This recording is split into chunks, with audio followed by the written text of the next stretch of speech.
Saya sendiri aslinya lebih penasaran nih sama seri ini dibanding Galaxy A25 yang munculnya barengan. Meskipun di beberapa segmen seri ini tidak sebaik Galaxy A25, namun dari jeroannya ternyata chipset baru Dimensity 6100 Plus ini nggak bisa dipandang sebelah mata. Lalu apa sajakah kelebihan dan kekurangan seri baru Samsung Galaxy A15 5G ini? Dijual dengan harga 3 jutaan, masih layakkah untuk dibeli? Yuk kita bahas pada video review kali ini. Bahkan kalau dilihat dari sekilas desainnya, nggak akan ada yang tahu tuh kalau ini tuh seri A15 atau A25.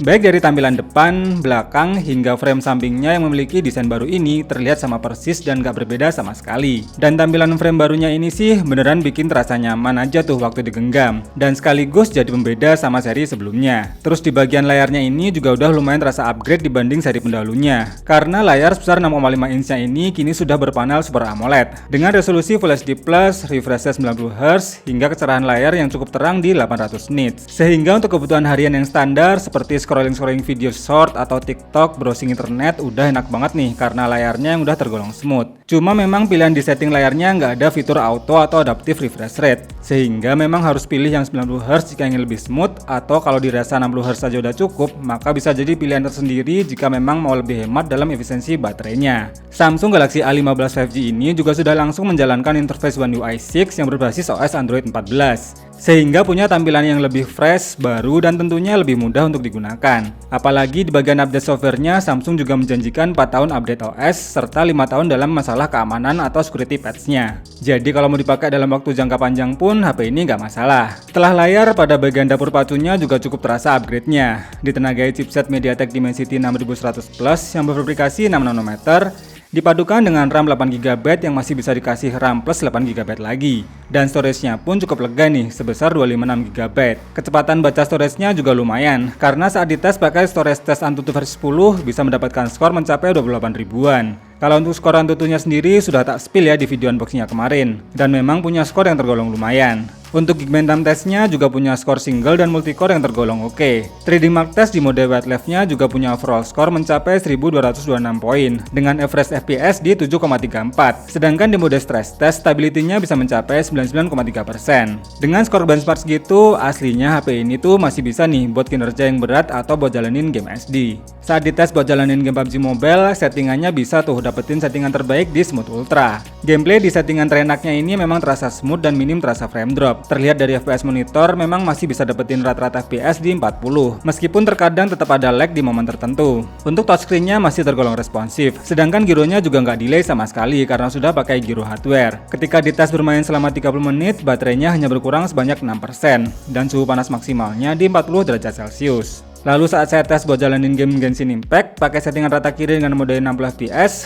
ternyata untuk gameplaynya masih bisa dapetin rata-rata fps di 43 dengan frame drop terendah di 27 fps. Yang berarti performa dari Dimensity 6100 Plus ini tergolong oke, bahkan untuk menjalankan game seberat Genshin Impact. Frame drop paling terasa saat full efek animasi, dan suhu panasnya juga tetap bakal cukup terasa panas jika dimainkan dalam waktu yang lama. Saat dicoba bermain selama 30 menit, baterainya hanya berkurang sebanyak 8%, dan suhu panas maksimalnya di 46 derajat Celcius. Yang menarik malah untuk game sekelas Asphalt 9 Legends, ternyata settingan defaultnya udah bisa tuh unlock di mode 60 fps. Bahkan untuk rata-rata fps-nya pun bisa dapat di angka 45 fps. Dengan frame drop rendah di 34 fps. Gak nyangka aja chipset baru tapi udah bisa optimal buat jalanin game arcade racing yang seru dengan full efek animasi yang keren kayak gini. Ketika dites bermain selama 30 menit pun baterainya hanya berkurang sebanyak 7% dengan suhu panas maksimal di 43 derajat Celcius. Nah, apalagi kalau buat mainin game MOBA kayak Mobile Legends. Bisa unlock settingan grafis ultra, namun tetap recommended-nya di settingan high aja ya. Gameplaynya tetap terasa maksimal dan minim terasa frame drop. Untuk animasi grafisnya ketika tiap hero-nya mengeluarkan skill kombonya pun bisa ditampilkan dengan apik. Pokoknya kalau cuma buat mainin game MOBA, HP ini bisa banget untuk diandalkan. Bahkan untuk dimainkan dalam waktu yang lama pun nggak masalah tuh, karena panasnya cuma tergolong hangat aja. Saat dicoba bermain selama 30 menit pun baterainya hanya berkurang sebanyak 8% dengan suhu panas maksimal di 41 derajat Celcius.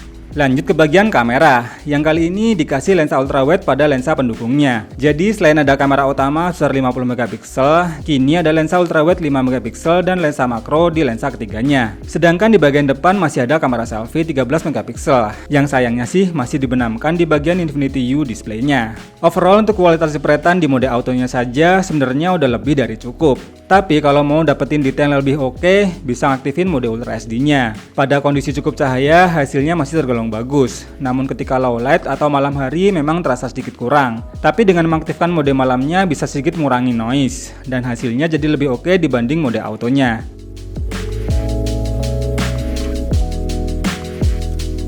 Kalau untuk jepretan di mode ultrawide juga masih cukup terasa nih distorsinya. Selain detailnya yang juga berkurang, namun setidaknya warnanya nggak jauh beda tuh sama kamera utamanya.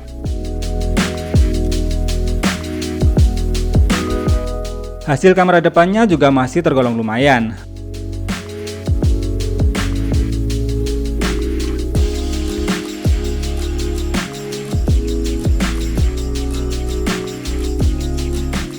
Namun kalau untuk perekaman videonya masih lebih terasa lebih smooth untuk kamera utamanya.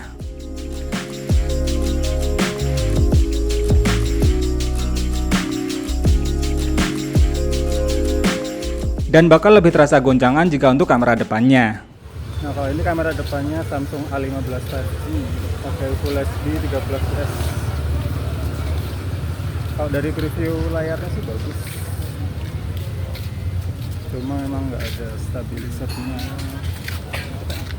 Terakhir ngomongin ketahanan baterainya nih, yang sebesar 5000 mAh. Yang setelah saya pakai selama seminggu ini beneran terasa banget awetnya. Bahkan untuk benchmark testnya pun bisa mendapatkan screen on time mencapai 16 jam 55 menit. Tentunya ini dites pakai mode layar di 60Hz biar lebih terasa awet. Didukung pengisian cepat 25 watt, saya rasa di bagian fitur baterainya ini memang masih tergolong standar. Untuk kelengkapan sensornya pun saat dicek pakai aplikasi sensor box cuma ada 2 sensor aja nih yang absen. Terus kecepatan sensor set fingerprintnya juga tergolong cepat dan responsif. Tapi kalau mau lebih praktis bisa pakai fitur face unlock-nya aja biar lebih simpel untuk digunakan. Last but not least, fitur NFC pun juga sudah gak ketinggalan ya di seri ini.